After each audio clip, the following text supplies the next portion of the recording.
اقرأ الايه الأرقام.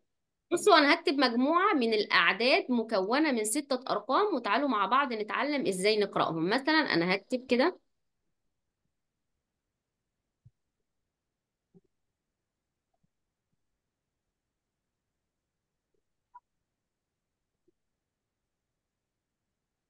بصوا بقى يا جماعة، اساسي علشان تقرأ الاعداد الكبيرة. احنا كده بدأنا في الاعداد الكبيرة، خلي بالكم عشان نقرأها اول حاجة تعمليها لازم تقسمي العدد بتاعك. طب هقسم العدد بتاعي ازاي يا مس؟ 3 3.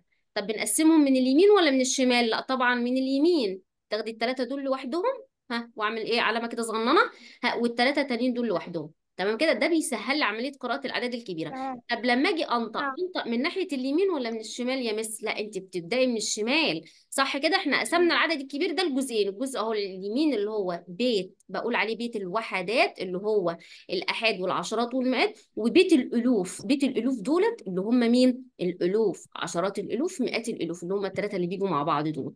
خدت بالكم معايا؟ اه. انطق بقى ازاي؟ بصوا بقى ركزوا كده. تمام. 357 ألفا. ليه؟ علشان ده بيت الألوف لازم أسميه. تمام كده. خمسة. 123 تاني، يبقى 357,123. ها، واضح كده؟ 20. طيب تمام. فاطمة تقدري اوكي. تقرأي لي العدد اللي بعده كده، تقسميه كده وتقرأه لي؟ يا مس أي واحدة، فاطمة أخت آمنة ولا طب هقول لكم أنا على هسه؟ حاجة. فاطمة، طب فاطمة اللي هي مش أخت آمنة، اسمها فاطمة إيه؟ فاطمة عبد الله يا مس. فاطمة عبد الله وفاطمة وآمنة، فاطمة جمال تقريبا. اه صحيح. اه. فاطمة جمال صح؟ اه. وآمنة جمال صح كده؟ اه. وأنا اسمي دعاء جمال بقى برضه. ماشي. هذا بصي ماشي يا حبيبتي، فاطمة عبد الله اقرأي لي يا فاطمة. اقرأي لي العدد التاني ده كده يا حبيبتي. تمام يا مس. أول شي حنقسم 3 و3، بعدين 936 ألف ها، و107. برافو عليكي، ممتازة ما شاء الله عليكي. طيب فاطمة جمال اقرأي لي العدد اللي بعده كده. 532,348. تمام شاطرين، برافو عليكم ما شاء الله. طيب آمنة بقى اقرأي لي العدد ده اللي مكتوب في الPDF ده اللي قدامك ده. تمام يا مس. اهو. 452,731.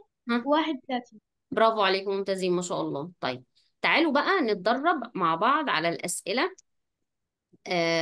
اللي هي ايه، القيمة المكانية والكلام ده. تمام كده. طيب هنا تمام. اكتب القيمة المكانية. ماشي، ده حللها. بصوا ده مثال كده، دي أمثلة الأسئلة. بيقول لي اكتب القيمة المكانية للرقم المحاط بدائرة في ايه، في الأسئلة التالية. العدد دوت حط دايرة فين؟ عند الصفر. يا ترى الصفر ده قيمته المكانية ايه؟